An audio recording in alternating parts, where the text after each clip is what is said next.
Close your eyes for a moment. Imagine stepping out of your front door, and the first thing that hits you is not light, not sound, but a wall of smell so thick you can taste it on your tongue. The gutter running down the center of the street is carrying something dark. The cellar next door is boiling animal fat, and the grease hangs in the air like fog.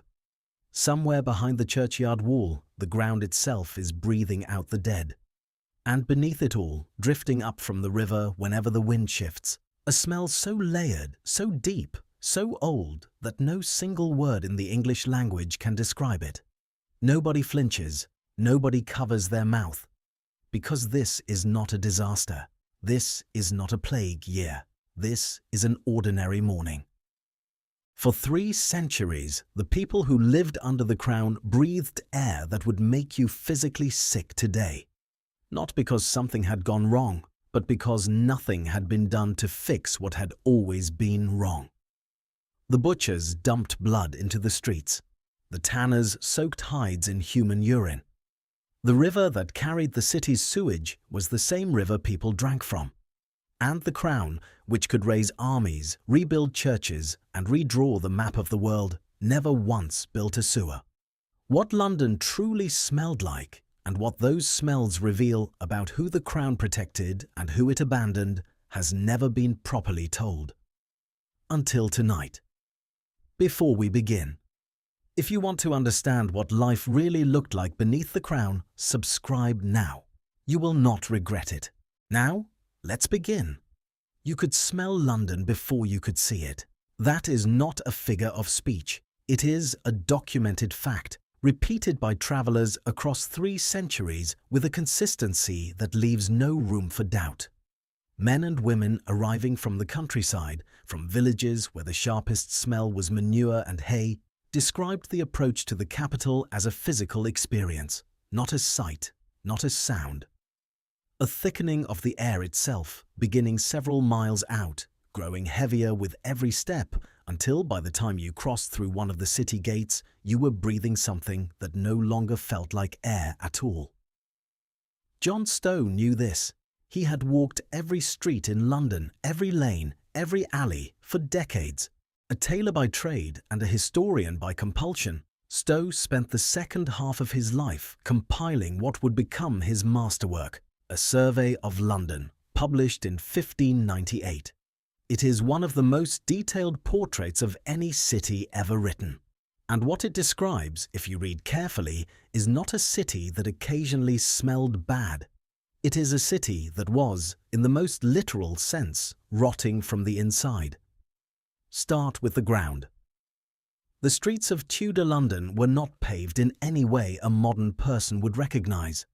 Most were packed earth or rough cobblestone, and running down the center of nearly everyone was a shallow open gutter, a channel meant to carry rainwater, but that in practice carried everything. Human waste from chamber pots emptied out of upper windows, kitchen scraps, animal blood from the nearest butcher, the urine of horses, dogs and pigs, which in the earlier Tudor period still roamed parts of the city freely. All of it collected in the gutter, moved sluggishly when it rained and sat stagnant when it did not.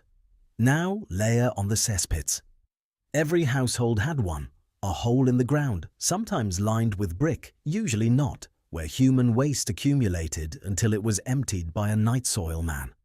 These cesspits were rarely maintained. They leaked into the soil. They overflowed in wet weather. The smell, concentrated, ammoniac, dense, seeped through floorboards, through walls, into the rooms where families slept. And because most of London's poor lived in houses with 1 or 2 rooms, there was no escaping it. You ate beside it. You slept above it. Your children grew up breathing it.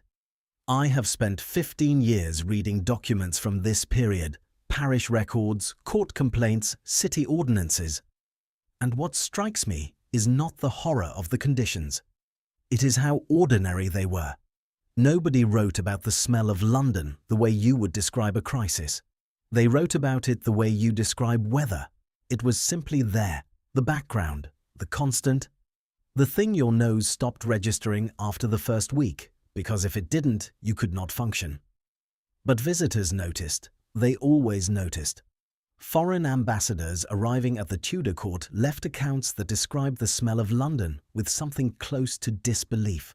A Venetian diplomat in the late 15th century noted the stench of the streets in the same breath as the beauty of the churches, as if the two were equally defining features of the city.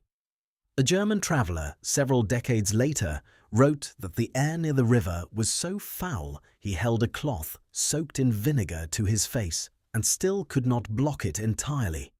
And these were men visiting the better parts of the city, the streets near the court, the wards where the wealthy lived, and the thoroughfares were widest. What they would have encountered in Farringdon, in Southwark, in the narrow lanes east of London Bridge, where the poorest Londoners were packed tightest and the worst trades were permitted to operate, is something they likely never saw and almost certainly could not have endured. Because London's smell was not uniform, it had a geography, and that geography told you everything you needed to know about who mattered in this city and who did not. In 1563, a woman named Agnes Bewley appeared before the Wardmote Court in Farringdon Without. She was not accused of a crime. She had come to beg. Her petition was simple. The tallow chandler operating in the cellar beneath her lodgings was rendering animal fat day and night, and the smell had become so severe that her children were ill. She asked for the chandler to be moved or for her family to be relocated. The court recorded her complaint. It did not act on it. I found this in a Wardmote inquest book, one of those records that sits in an archive for 400 years without anyone paying attention to it. Agnes Bewley did not matter to history. She was not powerful, not wealthy, not connected to anyone who could change anything. But her complaint tells you more about what London smelled like than any ambassador's memoir, because she was not describing the smell from a distance. She was living inside it. The tallow trade was one of the foundations of London's economy. Cheap candles, made from rendered animal fat, usually beef suet, were what lit the homes, the workshops, the churches, and the taverns of the capital. Without tallow, London went dark. But the process of making it was, by every contemporary account, almost unbearable to be near. The fat had to be cut from the carcass, then boiled slowly in large vats until it liquefied, then strained and cooled into molds. The boiling produced a smell that multiple sources describe in nearly identical terms: thick, greasy, sweet in a way that turned the stomach, and so persistent that it soaked into the walls of any building where it was carried out. It did not wash out of clothing. It did not leave the skin. A tallow chandler's family smelled of rendered fat the way a fisherman's family smelled of the sea, permanently, inescapably, in every room and every interaction. And tallow was only the beginning. The tanneries were worse. Concentrated along the banks of the Fleet and south of the river in Bermondsey, London's tanneries turned raw animal hides into usable leather through a process that involved soaking the skins for weeks, sometimes months, in vats filled with a mixture of water, lime, and human urine. The urine was collected from public urinals and from households willing to sell it. After soaking, the hides were scraped, then submerged again in a solution containing animal dung, usually from dogs or pigeons, which softened the leather and made it supple. The entire process, from rawhide to finished product, took months, and every stage of it stank. Not a single smell, a progression of them. The rawhides smelled of decay, because they were decaying. The lime pits smelled of burning alkaline. The urine vats smelled exactly as you would expect. And the dung baths produced something that contemporary writers struggled to describe, a smell so penetrating that Stowe noted tanneries could be detected from several streets away, and that residents in neighbouring parishes filed repeated complaints to the city authorities demanding they be moved. They were not moved. The butchers of the Shambles, the meat market district near Newgate, operated in conditions that are difficult to describe without sounding like exaggeration. But the records are clear. Animal carcasses hung in the open air along the street. Blood ran in the gutters. Offal, The intestines, organs, and waste that could not be sold was dumped at the end of each working day into the nearest ditch or waterway. In warm weather, the smell of the shambles carried across multiple wards. Flies were so dense they darkened doorways, and this was not a back alley. This was one of the most commercially important streets in the city, operating in full view of the authorities under regulations that existed on paper and nowhere else. The dyers and soap boilers added their own layers, chemical, acrid, sharp enough to sting the eyes. The brewers contributed a sour, yeasty heaviness that blanketed entire blocks when production was at its peak. But here is the part that changes how you understand all of this.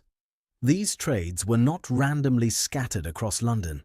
They were concentrated, pushed by regulation, by custom, and by the simple economics of rent toward the same wards, the poorest wards, the lowest lying wards, the wards nearest the river, where drainage was worst and the air sat heaviest. The wealthy did not live near tanneries. They did not sleep above tallow cellars. They did not drink water that had passed through the Fleet Ditch. The geography of smell in London was not an accident. It was a structure, as deliberate as any tax, as any law, as any wall around a palace. Agnes Bewley knew this. She could not have described it in those terms, but she knew that the smell in her home was making her children sick, that the man causing it had a license to operate, and that her complaint would change nothing. The court recorded her words. Then it moved on to the next item. I keep coming back to the Thames. Every source I read, every complaint I find in the city records, every traveller's account, eventually the river appears, as if every conversation about London's air leads, sooner or later, to the water. And perhaps that makes sense, because the Thames was the reason London existed. Without the river, there was no trade, no port, no wealth, no capital. Every yard of silk that entered the country, every barrel of wine, every shipment of timber and iron and spice, it came up the Thames. The monarchs used it as a highway. Elizabeth travelled by gilded barge from Westminster to Greenwich, surrounded by musicians, the riverbanks lined with crowds. Poets wrote about it, artists painted it. Foreign visitors described it as one of the great rivers of Europe. They were not wrong, but they were standing on the wrong bank, because the same river that carried the wealth of an empire also carried its waste. And by the 16th century, the two were so thoroughly mixed that the Thames was, in the most literal sense, an open sewer running through the heart of the most powerful city in England. Every privy that could reach the river did. Every ditch, every drain, every cesspit overflow, it all found its way downstream. The Fleet Ditch, which entered the Thames near Blackfriars, was by Stowe's time no longer a river in any meaningful sense. It was a black, sluggish channel of concentrated filth. Butcher waste from Smithfield, chemical discharge from the tanneries, household sewage from thousands of homes along its banks. Stowe described it with the weary precision of a man who had watched the same disgrace persist for decades. He listed the offenders, he named the trades, he noted the ordinances that had been passed to clean it up. None of them had worked. Ben Jonson, not a man given to sentimentality, wrote a poem about the fleet in 1612 called On the Famous Voyage. It describes two men attempting to navigate the ditch by boat, and what they encounter is a catalogue of filth so detailed it reads like an inventory of everything London wanted to forget. Dead animals, human waste, the runoff of a dozen industries. Johnson wrote it as satire. But satire only works when the audience recognizes the truth behind it. The Thames itself was worse than any single tributary because it collected them all. Upstream, west of London Bridge, the water was tolerable. The current moved. The volume diluted the worst of it. But downstream, east of the bridge, where the river widened and slowed, and the poorest communities had settled along its banks, the water was something else entirely. This is where the cruelty sharpens into something harder to forgive.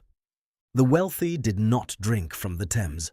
They could afford to have water carried from springs north of the city, Clerkenwell, Holywell, the conduits fed by cleaner sources. Water carriers were a recognized trade, and their prices, while modest by the standards of a merchant household, were beyond the reach of a labourer's family in Southwark or Stepney. Those families drank what was nearest. What was nearest was the river, or a public conduit fed by channels that passed through or near ground saturated with the runoff of 1,000 cesspits and 100 slaughterhouses. The city knew. This is not speculation. The records prove it. The City of London letterbooks contain complaints about water quality dating back to the 14th century, 200 years before the Tudor period even began. Ordinances were passed. Fines were levied against butchers who dumped waste into waterways. Tanners were ordered to move their operations. Householders were warned against emptying privies into the ditches. The language of these orders is sometimes almost desperate in its repetition. The same instructions, the same prohibitions, the same fines issued decade after decade, which tells you everything about how well they were enforced. Nothing changed. Not because the problem was invisible, not because the solution was unknown. A city that could build St. Paul's, that could fortify the Tower, that could fund expeditions to the New World, could have built drains, could have redirected the worst trades away from the water supply, could have invested in the infrastructure that would eventually arrive. But not for another 3 centuries. It did not. And the reason it did not is the same reason Agnes Bewley's petition was recorded and ignored. The people suffering most were not the people making decisions. The people drinking the foulest water were not the people dining in the guild halls. The geography of the river was, like the geography of smell itself, a map of who mattered, drawn not in ink, but in sewage. John Evelyn understood this. Writing in 1661, slightly after the Tudor period, but describing conditions that had been building for over a century, he published a pamphlet called Fumifugium, in which he argued that London's air was a public health catastrophe and proposed that the worst industries be relocated outside the city walls. He dedicated it to the king. He presented his case with evidence, with logic, with passion. The king read it. The king agreed with it. Nothing was done. The parish clerk's handwriting changes in the 3rd week of August. That is the kind of detail you only notice if you have spent too long with these records. The first entries of the month are neat, measured, evenly spaced, the hand of a man doing familiar work. By the middle of the month, the letters are slightly larger. By the 3rd week, the lines slant. The spacing between names shrinks, as if he is trying to fit more deaths onto the same page. And then, sometimes, the handwriting is different altogether. A new hand. Because the clerk who started the month did not finish it. I have seen this pattern in burial registers from 1563, from 1603, from 1625. The plague years. But you do not need a plague year to find death in the air of Tudor London. Death had its own smell in this city, and it was permanent. Start with the churchyards. London's parish churches, and there were over 100 of them within the walls and just outside, each had a burial ground. Some were tiny, a few yards square, squeezed between the church wall and the neighbouring houses. Others were larger, but none were large enough. Because London's population was growing faster than its burial space, and the dead had been accumulating in the same ground for centuries. By the late Tudor period, some churchyards had risen several feet above the level of the surrounding streets. The ground was, and this is not metaphor, saturated with human remains. Layer upon layer, generation upon generation, packed so tightly that gravediggers sometimes struck bone before they had dug deep enough to place a new coffin. In warm weather, the earth itself exhaled. Residents living beside these churchyards described a sweetish, heavy smell that intensified with heat and rain, the unmistakable signature of organic matter decomposing just below the surface. And these were the ordinary dead, the everyday dead. The infants who did not survive their first winter, the mothers who did not survive childbirth, the old who succumbed to fevers the parish clerk could not name. They were buried, and their smell became part of the neighborhood. Then came the plague years, and everything got worse. When plague struck, 1563, 1603, 1625, and the catastrophic outbreak of 1665, the smell of death stopped being a background presence and became the dominant note in the city's air. Sealed plague houses, marked with the Red Cross and the words, "Lord have mercy upon us," contained the living and the dead together, sometimes for weeks. The bodies could not be removed until a searcher, usually an elderly woman paid a few pennies for work nobody else would do, came to confirm the cause of death. Until she arrived, the corpse stayed, in the same room, in the heat of an English August.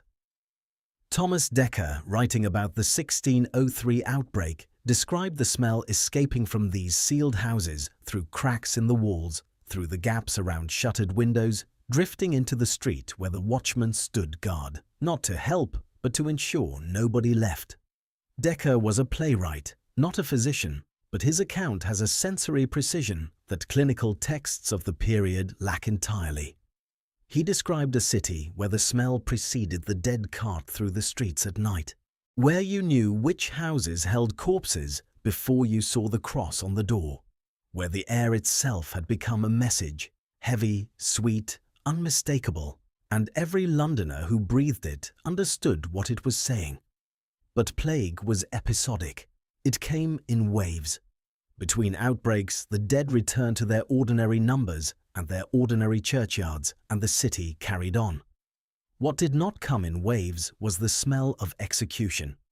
Tudor and Stuart London used public death as a tool of governance. And public death, by design, was meant to be witnessed not just with the eyes, but with every sense. At Tyburn, the primary execution site west of the city, bodies were sometimes left hanging after death as a deterrent.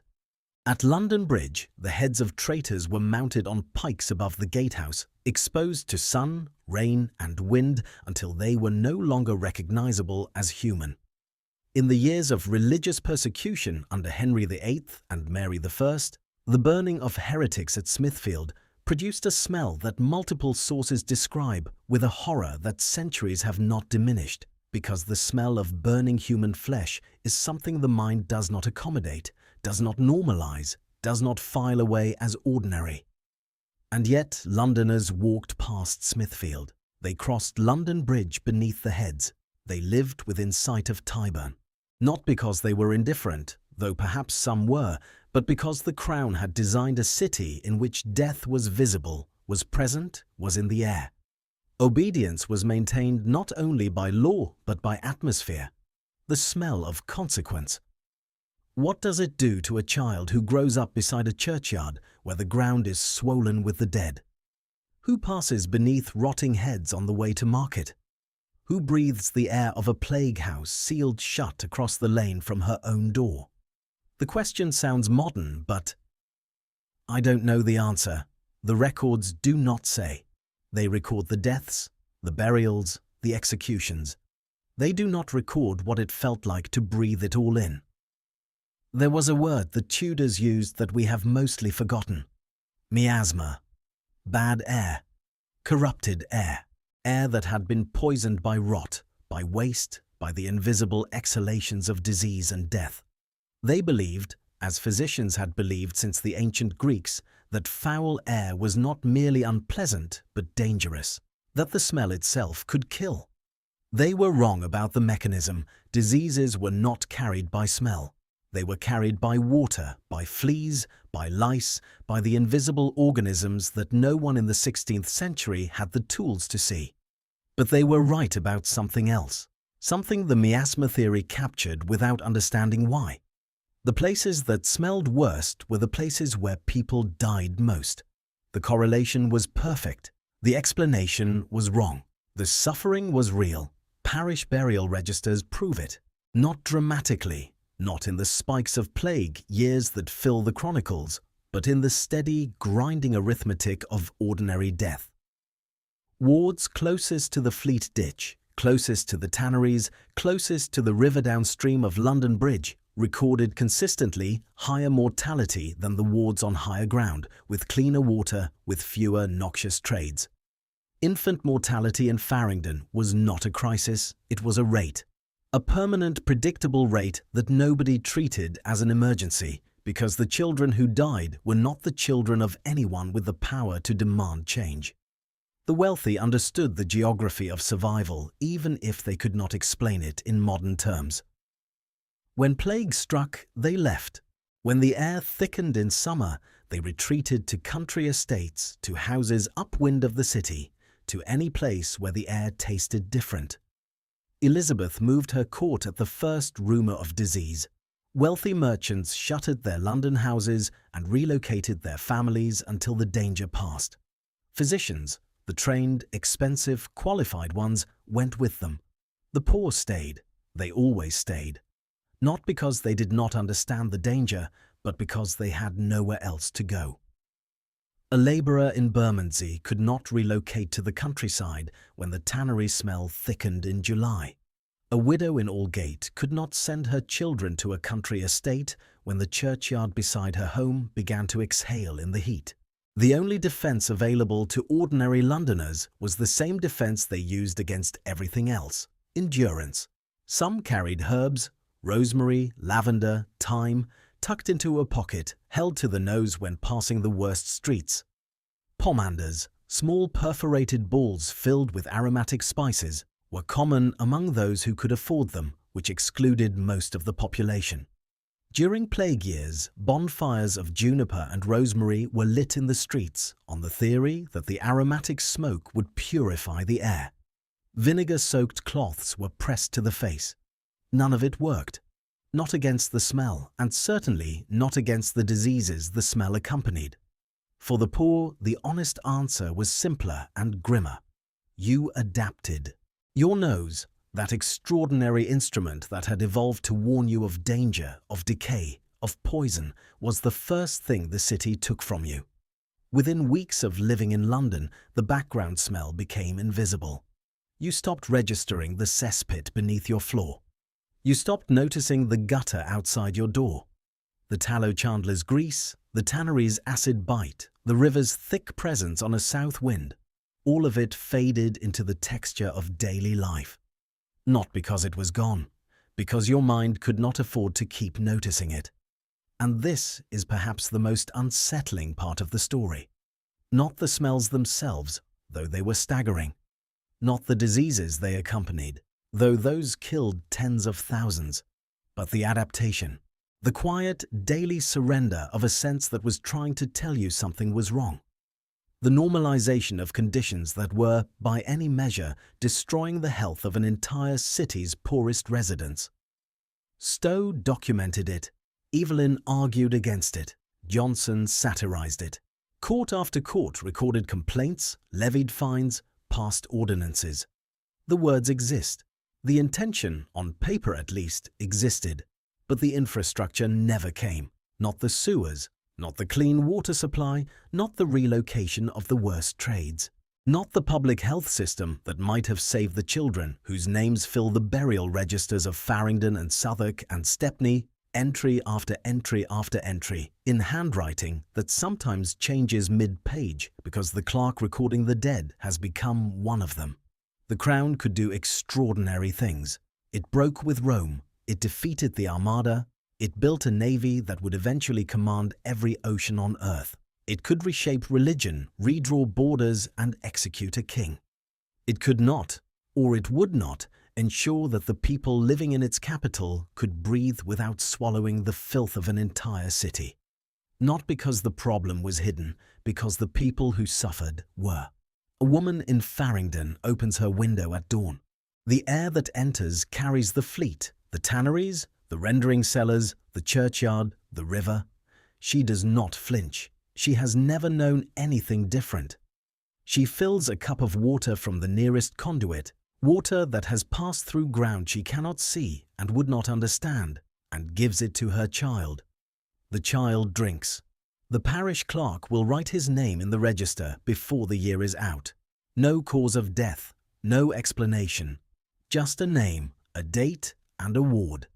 And the record says nothing more. Which is itself a kind of answer.